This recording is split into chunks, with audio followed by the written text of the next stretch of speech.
অনিন্দ্য সুন্দর পর্যটন স্পট ডিমের চর। মুক্তাদানার মতো বালু চিকচিক করছে, এরই মাঝে বিশাল বিশাল এক একটা ঢেউ এসে আছড়ে পড়ছে তীরে। এমন প্রাকৃতিক সৌন্দর্য উপভোগ করতে শত শত দেশি বিদেশি পর্যটক ভিড় করছেন সুন্দরবনের ডিমের চরে। প্রাকৃতিকভাবে সুন্দরবনের শরণখোলা রেঞ্জের কাছে বঙ্গোপসাগরে জেগে ওঠা ছোট চরটির নাম ডিমের চর।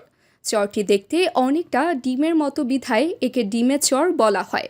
আবার অনেকেই বলে থাকেন এখানে পাখিরা ডিম পেড়ে পক্ষীর চরে চলে যায়, তাই এই চরের নাম ডিমের চর।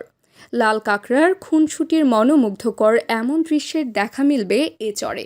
শুধু লাল কাঁকড়াই নয়, বন্য প্রাণী বাঘ হরিণ সহ নানা প্রজাতির প্রাণীর বসবাস এ দ্বীপ চরে। জীববৈচিত্র্য খুব কাছ থেকে দেখতে ডিমের চরে ভিড় করেন দেশি বিদেশি ভ্রমণ পিপাসুরা। এখানে ঘুরতে আসা অনেক পর্যটক বলেন, সুন্দরবন ভ্রমণে এসে সমুদ্রের ঢেউয়ের গর্জনের এমন অনিন্দ্য সুন্দর দৃশ্য না দেখলে হয়তো বন দেখার আসল স্বাদটাই মিটত না। জানা যায়, প্রথম যখন চরটি ওঠে তখন নাম দেওয়া হয়েছিল পক্ষীর পর। পরে পাখি যখন এ চরে ডিম পাড়ত তখন এ চরে প্রচুর ডিম দেখা যেত, সেই থেকে নাম হয়েছে ডিমের চর। এ চরেও বাঘের আনাগোনা আছে, প্রায় বাঘের পায়ের ছাপ দেখা যায়।